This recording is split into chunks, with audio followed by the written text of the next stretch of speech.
Welcome to the Washdown podcast, episode number 82. And tonight, my guest is fire apparatus operator John Young.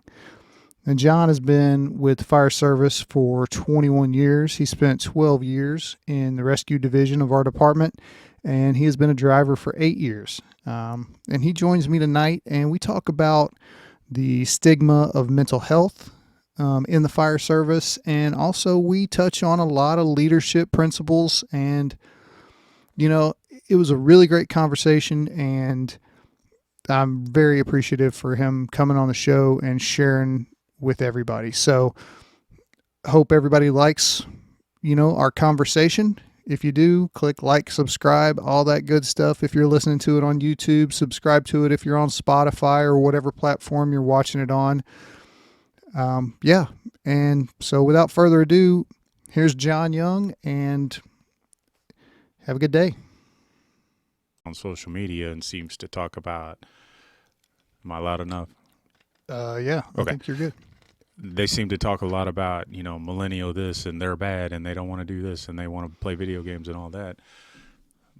But I also post a thing on social media at least once a year. It says, if they suck, mentor them. If you don't, then you suck. Absolutely. It's 100% accurate. Yeah. And it's our responsibility to pass it on. And luckily where I work, there's a lot of young people and they're very motivated to learn and stuff. So it's been great. Yeah. Yeah. And that's the thing is, we got nobody to blame but ourselves if we're failing the incoming generation. Mm-hmm. I mean, we have to at least put the effort out, So, teach them what we can teach them. And if, they want to learn, they'll learn. And if you can motivate them, even if they don't want to learn sometimes, then that's even better. Mm-hmm. When I started getting into when I was in the rescue division, and we would get new people in the rescue division, and, the older guys are supposed to teach the newer guys. And I was struggling with teaching a specific person. He was a really good friend of mine, extremely hard work ethic, great guy, but he wasn't getting something. And so I taught him how I was taught, the old school red ass way. That's how I was raised by my parents. That's how I was raised on the fire department. And that's all I knew. And it did not work on him. And I couldn't understand why. So my mom's a teacher. So I talked to her a little bit about, some methods and how to get across to people, and realize there's several different methods to teach somebody, to motivate somebody, to pull somebody up. And so I totally changed my tune. He's thriving. He's got almost 20 years on. He's a great fireman. If you knew who I was talking about, you'd be like, oh yeah, he's super solid.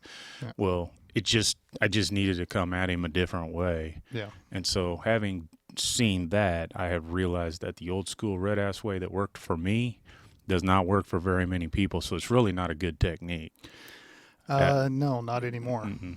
It really isn't. And you'll see young people clam up, just like this guy I'm talking about clammed up, or get angry or disconnect and say, now I don't want to do it at all. Well, we got the funnest job in the world. So why would I do something that would make that guy not want to even come to work? That's terrible. Right. So he's just got to. Okay. And now we're back, and we can see. Sorry about that. No, John, thanks for coming on the show. I appreciate it a lot. Thanks for having me. No problem. Well, since I interrupted you, I think it's really interesting, that conversation we were just having. But let's give some people some background. So tell us about yourself a little bit, and then we can jump back into that. All right. Well, I was raised up in a family of first responders. Mom and dad were cops. Had 4 uncles on the fire department. So I was around it all my life. Figured that's what I want to be. Became a fireman almost 21 years ago, and just come up through the city that I work for, and I just love it. I started in the rescue division. I worked my way to a truck, got enough seniority to go to a truck. Truck work is what I really, really like. I mean, I love it all, but that's what's home to me. and then I became a driver, and I kind of started over. I was lucky enough to get back into the rescue division right away as a driver, and learned a lot more as a driver, and then was able to move over to a truck again. Now I drive a ladder truck, and that's right where I want to be. So things are great. Yeah. Got Well, 21 years on now in a couple of months. I crazy. think, honestly, from my opinion, that's one of the best spots on the fire department is being Yeah. a truck driver. It's awesome. Because you get to drive, but you still get to work. Yeah. It's Yeah. And the you know. work that I do is, I feel that it's very beneficial, and I know it's secondary to the actual fire operations. I'm not the guy going to rescue people. I'm not the guy that's going to put fires out. But I do some things on the fire ground that are pivotal for the people doing all of that. And since I used to be the guy crawling around on my hands and knees, getting my ears burnt while I was looking for people, I see the need and the value of being on the roof and ventilating the way we do. And I take it pretty serious because I've been on both ends. Yeah. So Yeah. I got that lucky perspective. Yeah, I had a very short time on the truck as a firefighter. I thought I was going to get a little bit more time there, and then I got promoted. It's like that man, list took off. It took off fast. Yeah. So I only got to do a little bit of roof stuff, but man, I'll tell you what, you can definitely tell the difference. Oh yeah. Yeah. On a So- good pressurized house, it's literally like flipping a light switch. Yeah. So yeah, I like it. I'm pretty lucky. Yeah. 50 years old, think I hit the lottery. I mean, I don't go to work. I go have fun. Absolutely. Well, that's what this job's supposed to be about. Right. In the grand scheme of things, that living station life and hanging out with the people that you work with, Yeah. that's the important part, or that's the the part that really kind of makes this job super appealing, All right. is yeah. being able to do that kind of stuff. Mm-hmm. So Yeah. There's very few jobs where guys get together, their families know each other, they go on vacations together. yeah. They've been around the country with other firemen and their families and stuff. So it's very seldom do you get to do something like that. Yeah. All right, so let's pivot back to the education thing Yeah. that Okay. we were talking about. All right. Yeah. Yeah. What do you want to? How you want to go lead into that? All right. Well, we were talking just about, and it's almost like a leadership thing. What you were talking about of how to motivate the Right. younger generation and having to use different styles than the way you were brought up in the fire service, right, even the way that I was brought up in the fire service. I'm not that far Yeah. behind you. Right. So, Out of all of the things that I found, that I've read, that I've talked to other people, my mentors about, the one that I found that works the best, and this may be obvious, but it's really not obvious. I'm not a teacher. I'm a fireman that's trying to teach people. So it wasn't obvious, but I have found that if you take a task that you think is very difficult for your firefighter, but attainable, it's just outside their comfort zone, and then you figure out a way to get it done. I'm not a book guy. I don't really care so much about how the books taught us to be firemen. I've done things on the fire ground and learned from other firemen different techniques. So I take all of those techniques, I show them several different ways to do something, and then find the one where they're successful. Then when they're successful, I don't stop. I praise them a lot, right? And that may sound odd. We're firefighters, we're supposed to be the big tough guys that don't want a pat on the back or whatever. People may misperceive that rather. But it goes a long way with young people. So if they look up to you as a mentor and they just did something they didn't think they could do, but you thought they could do, then you praise them for it, man, it blows them out of the water. And then they're going to do anything they can to show you, to prove to you that they're, that they're right there with you. Right. And they'll go down through walls for you. They'll do anything for you once you get that trust. And one of the things, the number one thing that I have found, and I don't throw this word out very often, but the number one thing that I found that works the best is when they do something extraordinary where they totally didn't think they could do it and they knock it out of the park. You look at them dead in the eye and you tell them you're proud of them, and you'll see a total change in that person. I've done every single person I've done it to it's mind blowing how they change. And I just remember how that felt when my dad would say that, or when my football coach would say that, or whatever. Absolutely. And then I threw that on some firefighters, and I was like, boy, they're top dogs now. It really just changed their attitude. Yeah. Well, shifting that perspective a little bit and giving them confidence in themselves, and then knowing that somebody they look up to knew that they could get it done, or believed in them that they could get it done. Yeah. I mean, you're talking about building them up and setting them up for success. That's it. We got to set them up for success. That's why I don't teach the book way. They already learned the book way. Yeah. No matter what it is, whether it's throwing ladders, advancing hose lines, how to hold a hose, how to deploy a hose, all of those things that are very basic that we learned in the academy. I don't teach any of that stuff. I always show them 2 or 3 other ways. Yeah. I use the pumper in my station as an example. I'm not on that pumper, but those young firefighters, we drill together, right? And so 2 of them were humongous men, really big dudes. One of them's an ex-football player. These guys are big old dudes.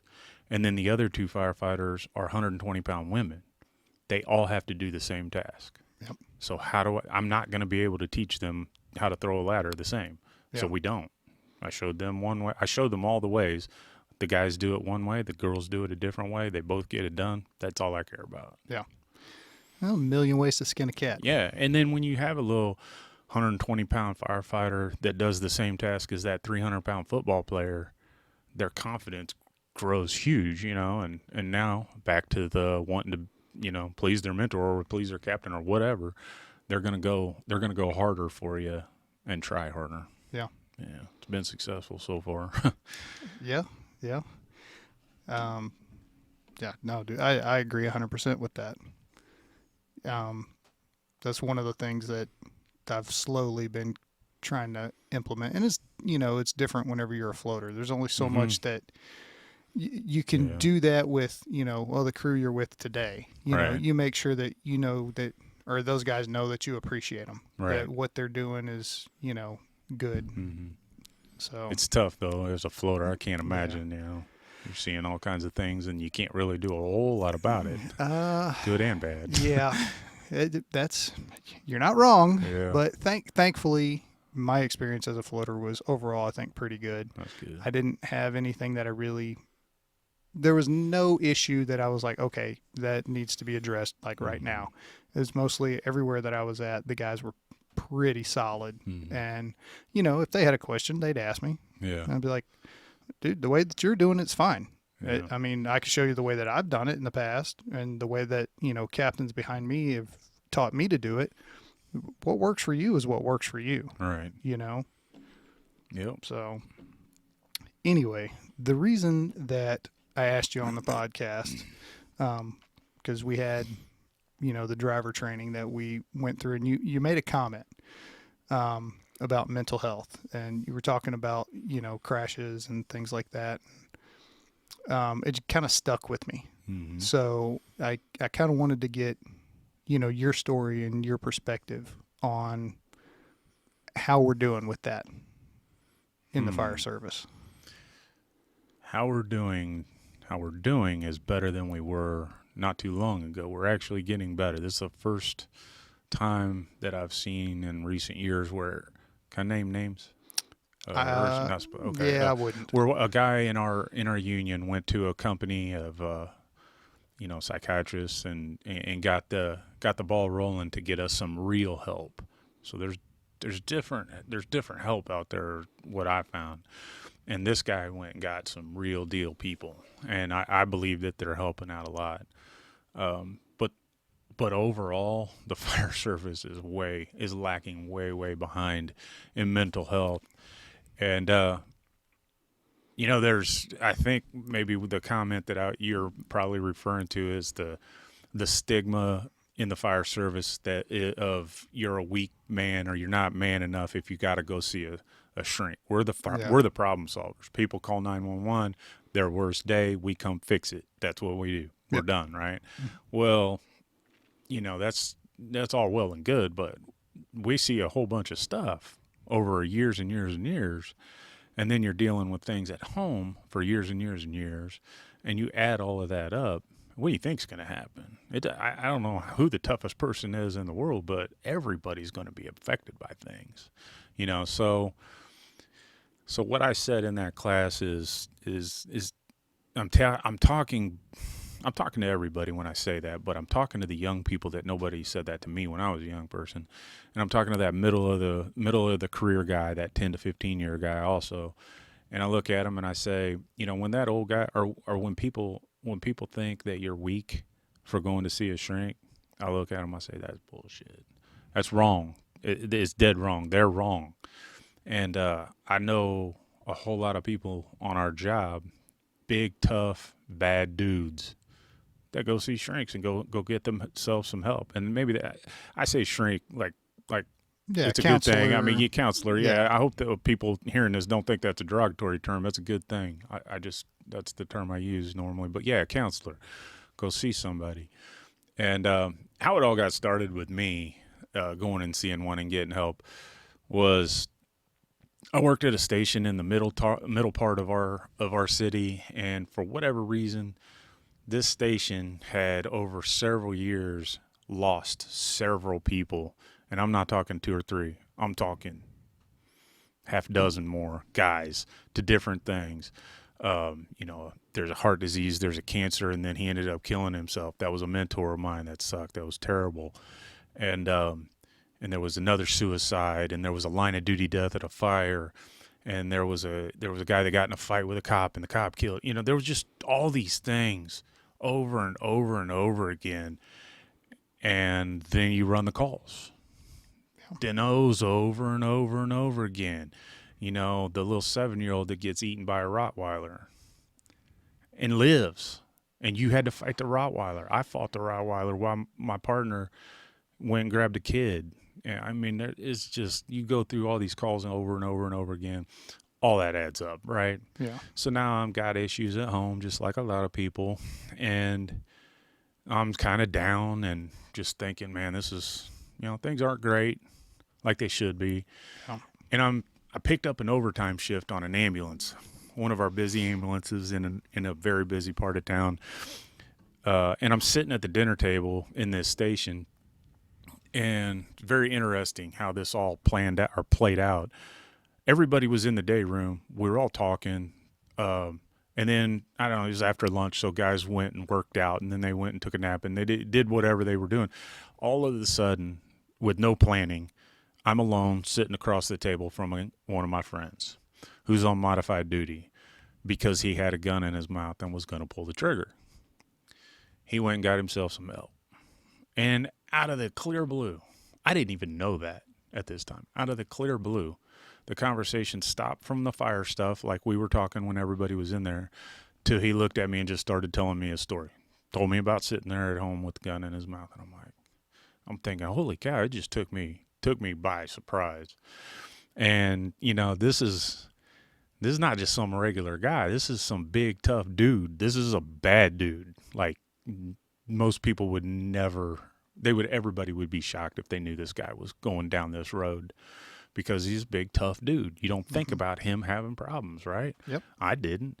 And so he's telling me all this, and the whole time he's telling me this, I'm thinking in my head, I'm like, this guy's 100 times tougher than you, and he went and saw a counselor, so why won't you? Yeah. What's your excuse? What's your problem? And so that helped me get over that stigma that I was talking about earlier, that, so-and-so over there at, some busy station might think you're weak because you went, that's stupid. Yeah. And so I called our health advocate. Okay, so we got a couple of avenues to get mental health on our job, and one of them is EAP. And one of the guys at that station I was talking about that I used to work at was going through the EAP program. And I don't believe that, I'm not going to say every counselor that works for EAP is bad, but I'm saying it did not work for him, and he ended up killing himself. Right? So I did not want to, I don't want no part of that. Yeah. And so I called this health advocate. I told her where I was at, and she's like, yeah, you don't need that. You're not going there. I have 2 names. I'm going to tell you about both of them, and you pick which one you want to go see, and you go see him. And so she tells me about this guy that's he started his career in the early 70s when he got out of, when he got his doctor, his PhD or whatever. He started counseling Vietnam veterans, right? And I was like, well, that piqued my interest because my dad's a Vietnam vet. So now I'm listening, right? And goes through his career of Vietnam veterans and then, local police departments, and then all of these first responders. And this guy ain't doing just a regular guy off the street. He's doing the guys he's doing me. He's doing us. Yeah. He's doing us, where he's seeing the guys that, when we tell stories to counselors, they don't even know what we get into. Well, this guy did. He was able to help people. And so I said, all right, I'll go see him. So I went and saw him, and, the first couple of sessions were rough because he's trying to dig stuff out of you. And this guy, having gone through all of those big, tough people throughout his career, he doesn't pull any punches. Yeah. I mean, he'll tell you straight, that's a dumbass move. You're an idiot. You're effing, and he'll tell you right there. And I'm like, oh, wow. By and large, a lot of the counselors and therapists that I know that work with our population, they have almost that same mentality, and it seems to work particularly well with the firefighters. Mm-hmm. Yeah, kind of in your face.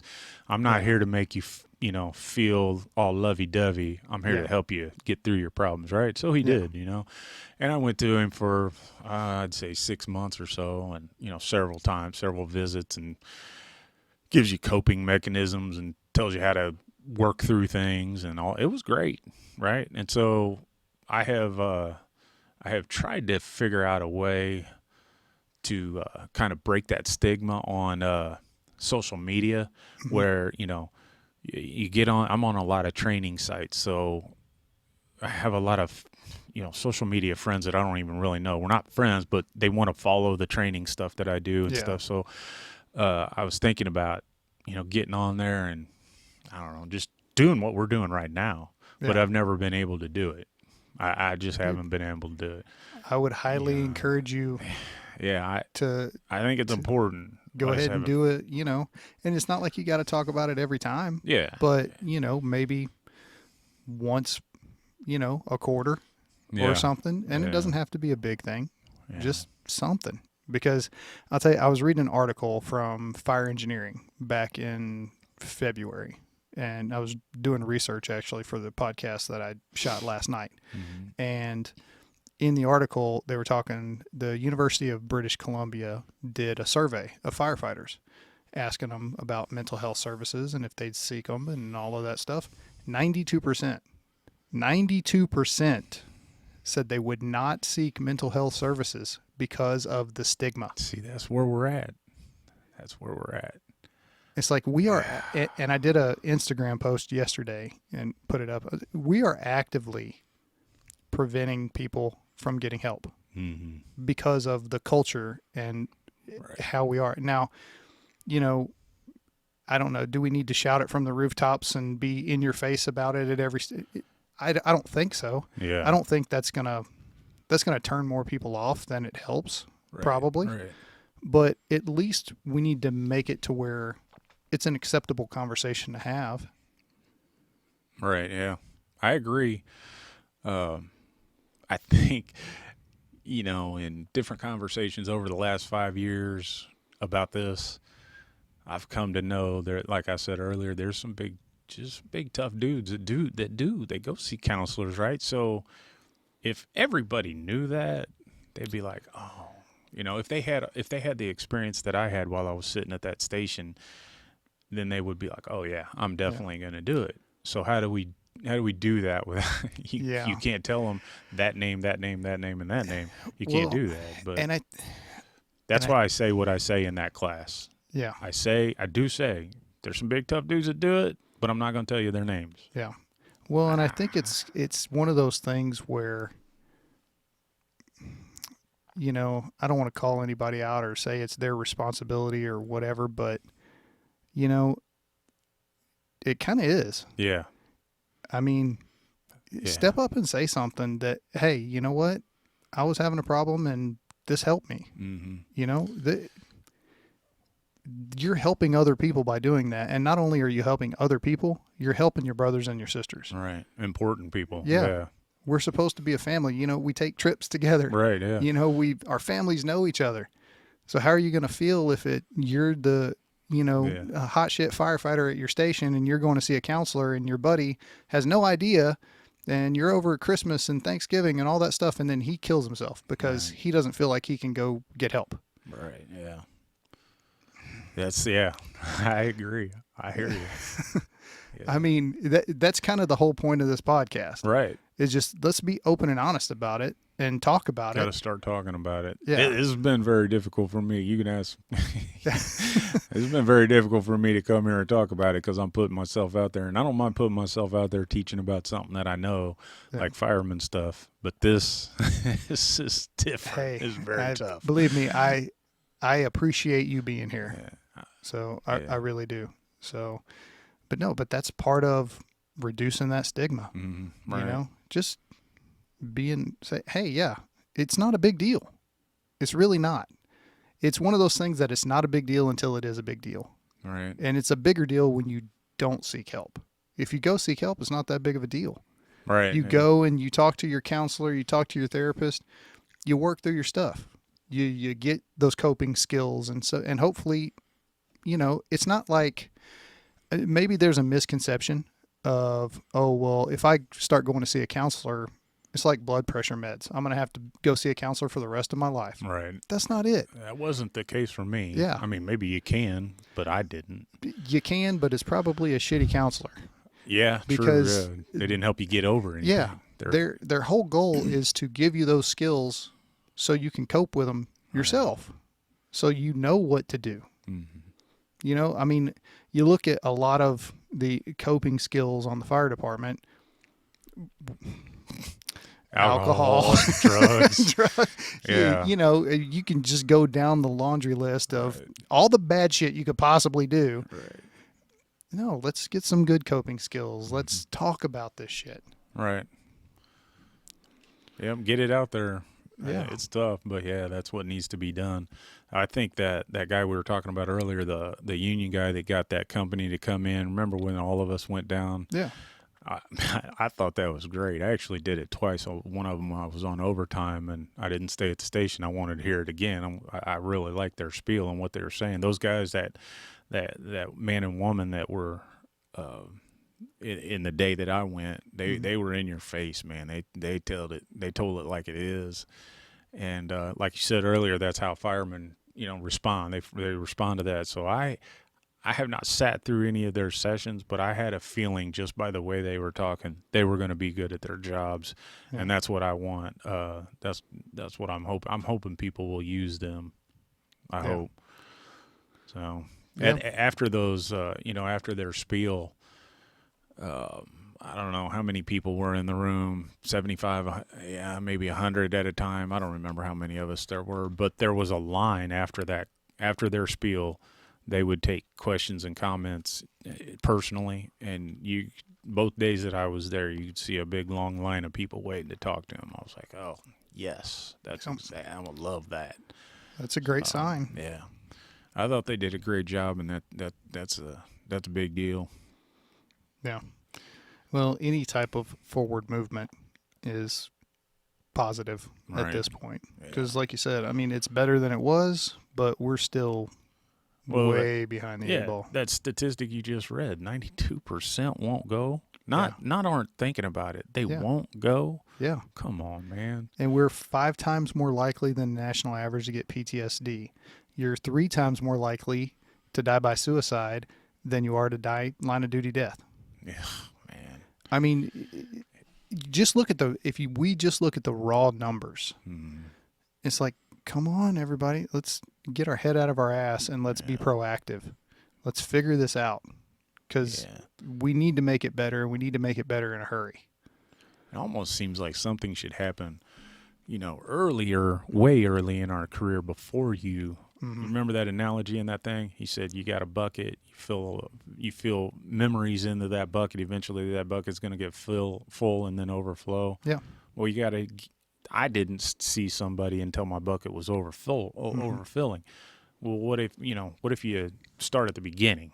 Yeah. I don't know what that looks like, but We've kicked that idea around, me and James and Chris, and I've talked to other people about it. And, it's one of those things where it all comes back to money. oh, everything. Yeah. Everything absolutely. comes back to money, Absolutely. and, where you prioritize things, because in my thing is, okay, well, is it a priority or not? You want to keep these people happy and functional for 25 years, or are we just going to let the ticking time bomb go until, okay, well, now he needs help or she needs help, and so we're starting from way behind the eight ball. Right. Whereas if we did something maybe in the training academy, and then had like it's hard to mandate stuff, because you know how it is whenever you get the mandatory, you got to go to class. Oh, it's yeah. like, see it every day in this driver thing. Yeah. Somebody doesn't want to be there. Yeah. So, but it's almost like, it needs to start at the beginning of the career, and they need to buy in at the very beginning. Right. And then that way, as they're moving forward in your career, that's how you get the culture change. Right. Is it's got to start at the bottom, but it also has to start at the top and come down, and they got to meet in the middle. So be proactive instead of reactive. The entire fire service is reactive. Our personal job is incredibly reactive. Yeah. It doesn't seem like we do anything proactive, and it always boils down to money. Yep. The things that I'm doing with this, helping out with this driver thing, everything revolved around money. Yep. I fought like crazy for several times about getting an FAO manual printed out for every single person that walked through the room. I don't care if you're a captain or not. You need to know all of this information. Yeah. And it's great information. It was made in 2018. There's no reason in my mind that everybody doesn't have it. It boils down to money. It's on the desktop. They can get it on the desktop. They're not going to read it on the desktop. So just print the damn thing. Oh, it's $20,000. Yeah. Oh, well yeah, I'm not going to read it on the desktop because the laptops don't work half the time. Anyway, all of those things. Yeah, but the point is it always boils down to money. Yeah, and so the leaders got to care about their people enough to just jump over that hurdle. So there's not very much time in the academy for more stuff. But could you do a 2-hour presentation? Out of the 4.5 months that they're there, could you do a 2.5-hour presentation to show them the importance? Because nobody, sometimes people say, well, you knew what you're getting into. Oh, that's the biggest line of bullshit. I did not know what I was getting into. Are you kidding me? Yeah. I mean, I had 4 uncles, and like I said, mom and dad were cops. I got a bunch of family that are cops and firemen, and I did not know what I was getting into. Yeah. I know I went on ride-alongs when I was a little kid, and I said, that's a kick-ass job. I got to do that.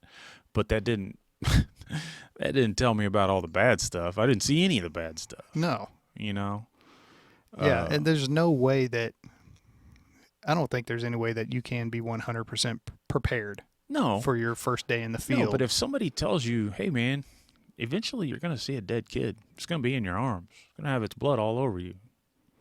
You're going to have to learn to deal with that.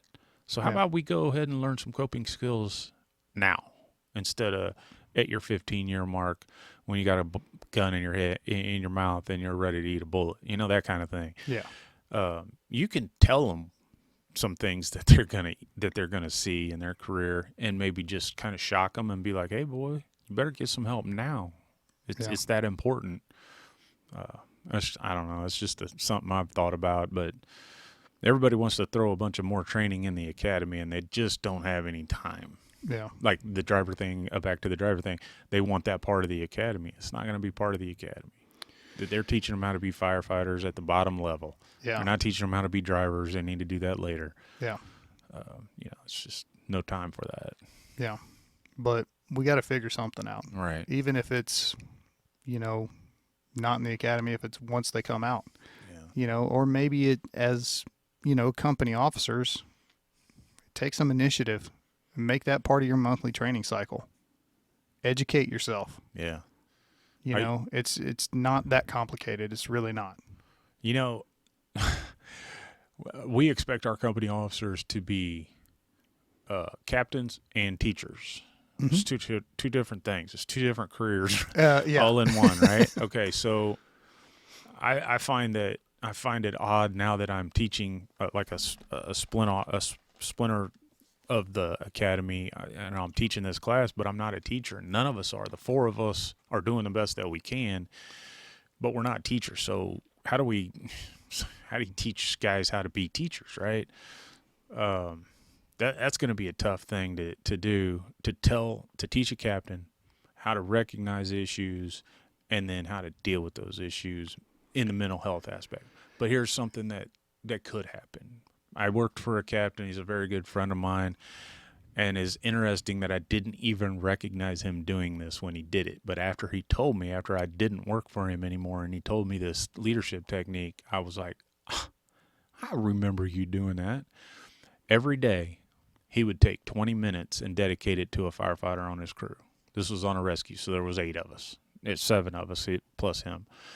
Every day, he would give somebody 20 minutes, whether they were in the kitchen cooking or they were in the weight room working out or whether they were at the back of the rescue doing some drill or something like that. And he would go over and talk to them, not about fireman stuff, about personal stuff. He'd get to know them. He knows all of our wives' names, got their phone numbers, knows all of our kids' names and all. He knows everything about a lot of stuff about us, right? Nobody else has ever really done that. So if you're able to put yourself in a position to do that, I feel like you're not going to recognize every issue that always comes across, but you're going to be able to recognize a lot of issues and be like, you know what, John's going through something. Something's not right because that's not normal.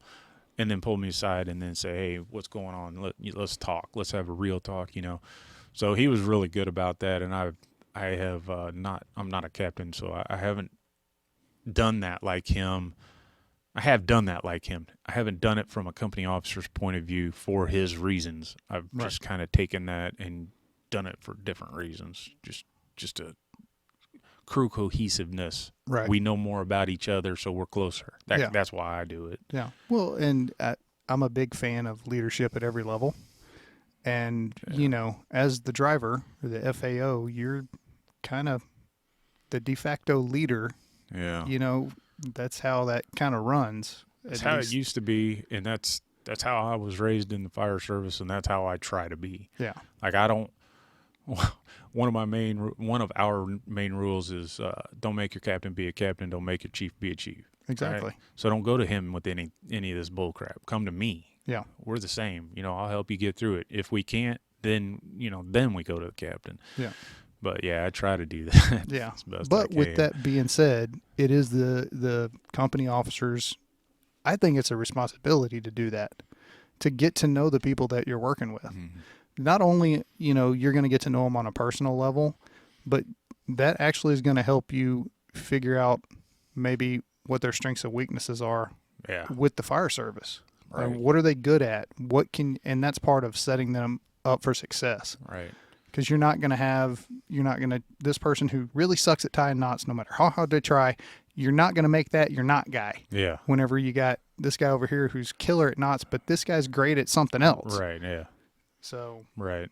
Yeah. It'll also it might show you some skills on how to bring the best out of them, how to teach them doing, it just shows you their personality, and you're like, oh, well, he's that kind of guy. He's like John. If I yell at him, I'll get more out of him.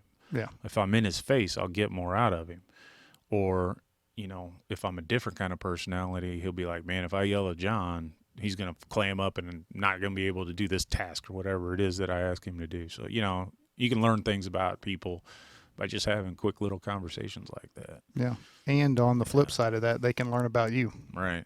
And learn what you expect of them and what you're cool with, what you're not cool with, and, that you actually care about them. Right. And that goes a long way.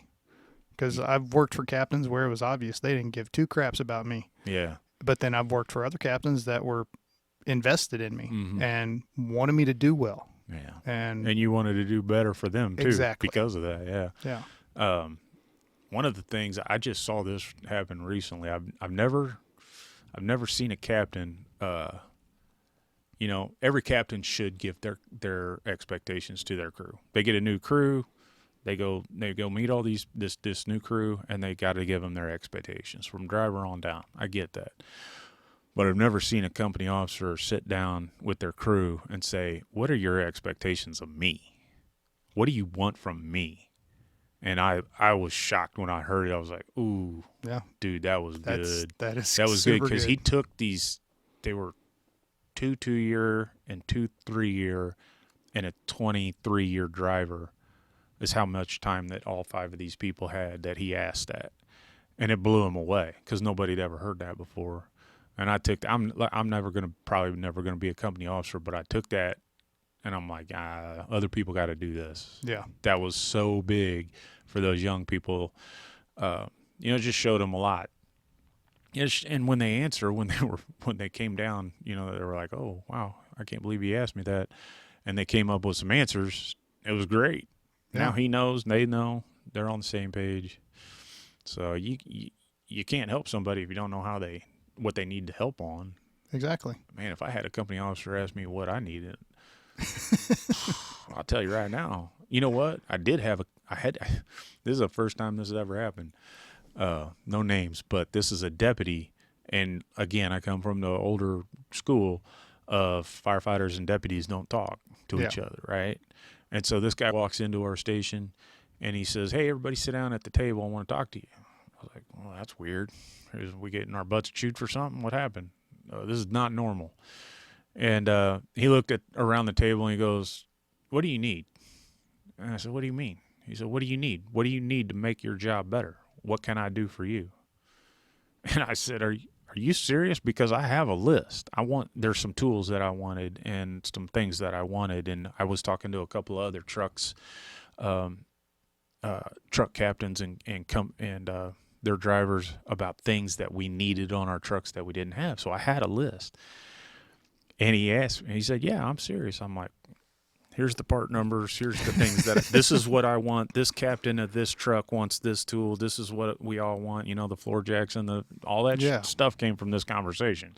Nice. And I couldn't believe it because nobody has ever done that before that I've seen. Nobody ever, to me anyway. So that was a good leadership thing that he did. And, that gained a lot of respect for everybody in the room. He's asking 2-year guys, "What do you want from me?" This is a 26, I think, year 26 or 7 year, whatever he's got, deputy asking the 2-year guy, "What do you want from me?" And he got it for us. He got everything on the list that I asked for. He got a house for us to drill on because I got all these young people that don't know how to do anything, and they want to know. Yeah. That's a big thing is these guys are all motivated. They want to know how to be firemen. So he got us a house. We drilled on it. We did all kinds of fun things at this house. And then he got us all those tools. And they're all coming, I'm like, I couldn't believe it. That's awesome. Well, sometimes you get good leaders. Yeah. And, as long as they're genuine and, yeah, you can tell. That's the thing with our job is whenever guys aren't genuine about that stuff, you can tell. Oh, sure. Yeah, I gravitate towards that because I don't want to be the leader. I want to follow somebody like that. Yeah. In their absence, that's when I usually say something or do something and try to be some sort of leader or whatever. But that's not what I want to do. Yeah. And I get that, but like I said, there has to be, and this is my own personal opinion, and I've researched and done a lot of leadership reading, especially once I got promoted or was getting close to getting promoted. Mm-hmm. Leadership at every level is huge, and it doesn't have to be formal. Right. You're talking about, a 5-year firefighter teaching a 2-year firefighter something. That's a form of leadership. Right. And as long as you're doing that kind of stuff and everybody's kind of helping each other out, so to speak, but everybody knows what the chain of command is of, right. I'm the firefighter. I can go talk to the driver who can talk to the captain, who can talk to the chief, mm-hmm. the deputy, go down that list. If everybody's kind of pointed in the same direction, yeah, you're more effective. Right. Absolutely. Yeah. And another thing that I say in that class that you may remember is, remember I say young people, if you see something, say something, speak up. Absolutely. And then the next thing I say is all good company officers should be making a crew full of leaders and not followers. Mm-hmm. Everybody has to say something. Everybody has to be vocal. And I've seen that. I've been on some really, really good crews. I've been very lucky in my career. And one of them in particular was a rescue, and it had 8 guys on it that come from different backgrounds and, construction, everything.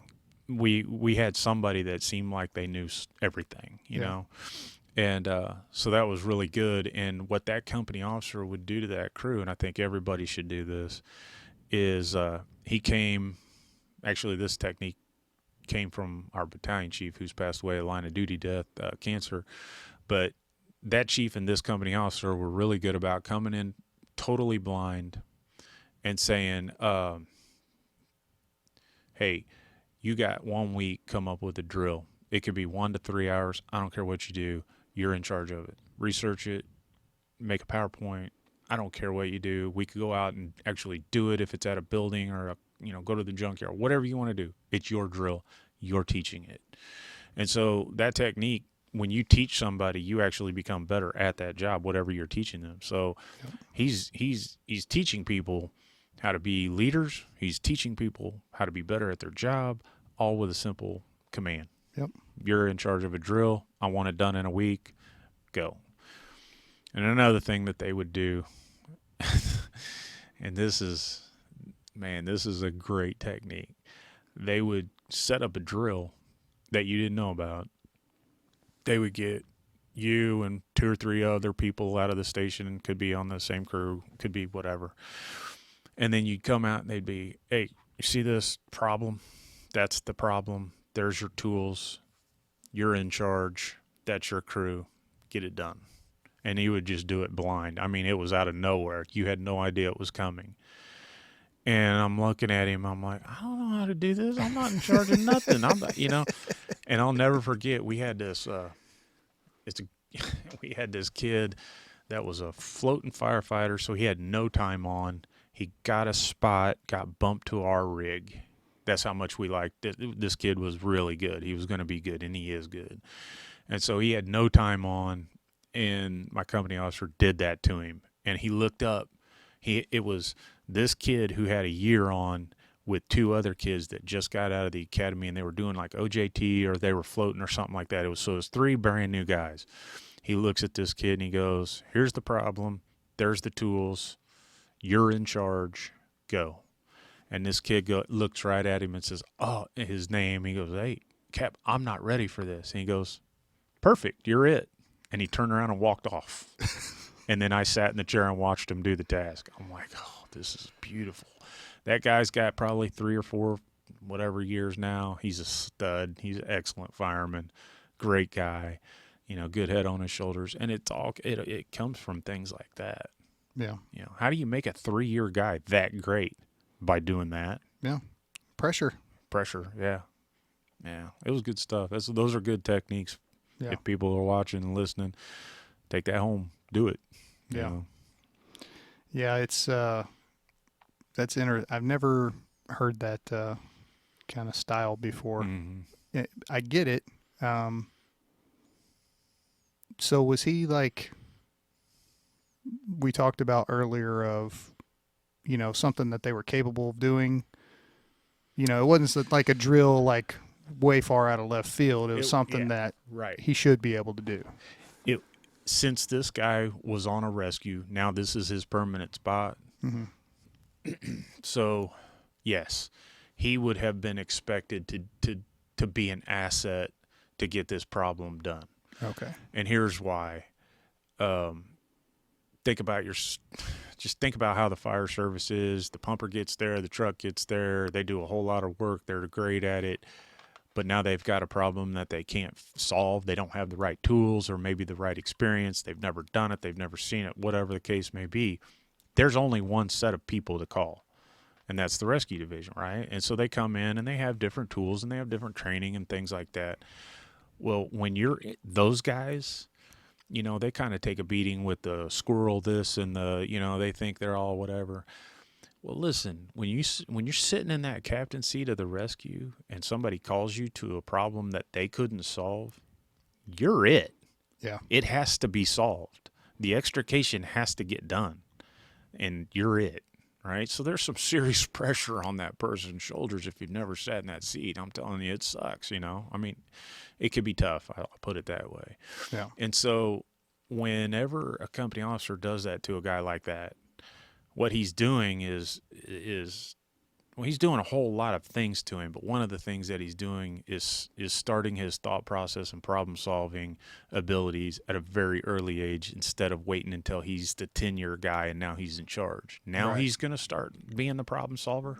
Yeah. No. Make him the problem solver at 1 year, not 10 years.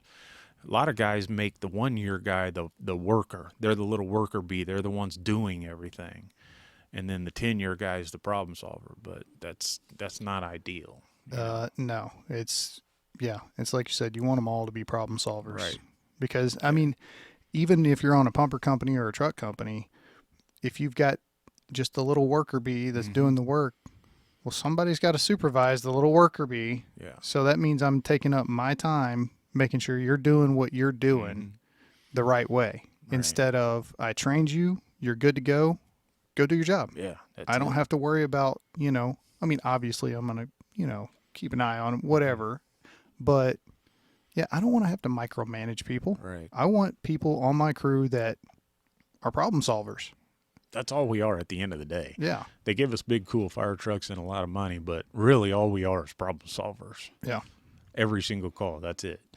And so, yeah, if you look at it from the point of view from the company officer, and I say that in that class, again, I go back to that little saying that I say, every good company officer should make a crew full of leaders. That's what I'm talking about. I'm talking about the problem solver where you get off the rig and you got 4 or 6 guys and the public looks at you and says, I don't know which one's the leader. I don't know who's in charge. That's what you really want. You want that crew so good that everybody's interchangeable, everybody can do everybody's job, and they know everybody's job, and they can think several steps ahead to get to, if I see you doing something, I know your third step, I'm going to get that third step ready for you. So when you get to it, bam, it's done. Yeah. That's what you should be striving for, in my opinion. No, I 100% agree with you, John. 100%. Now we just need to take that problem solving and apply it to the mental health issue. Right. Right. Yeah. Back to that. And that's huge, man. That's important. I really, man, you challenged me to be here and you challenged me to do some stuff on social media. And it's not my comfort zone, but I really want to do it. It's tough, but it needs to be done. I wish other people would do it because I think that they have, I don't know, more pull or whatever. I don't know what the right term is. More pull with young people. Yeah, more visibility. Yeah, more visibility. I get that sentiment, but at the same time, it's like, you can't wait around for everybody. It's like on the fire ground. I mean, you can't just wait around for somebody else to put the fire out. No. Or you can't wait around for somebody else to open the roof. Right. If that's your job, that's your job. I like the guys that are waiting so I can get to do it. That way I don't have to. Exactly. That way I don't have to push anybody out of the way. I'm old, but I still like to do it. Yeah. That was the hardest transition for me whenever I came over, got promoted, was the not being right in the middle of everything. Oh, yeah. Of having to take a step back and let my firefighters do their job. Yeah. And it always annoyed the piss out of me whenever I was a firefighter, whenever a captain would try and jump. Get out of the way. Yeah. This is my job. Yeah. And then I was doing the same thing. Yeah. I was like, man. I go back to, we all do this, but I go back to another one of my leaders where he said, you know what, when you're sitting in that seat, and we can ride out as captain at 8 years, I started doing that. And I'm like, I'm really still the sub of this company when I was there, one of the subs. And so I felt like I should be working. And he said, step back. What are you doing? I said, well, I got to work. He said, no, you're their protector.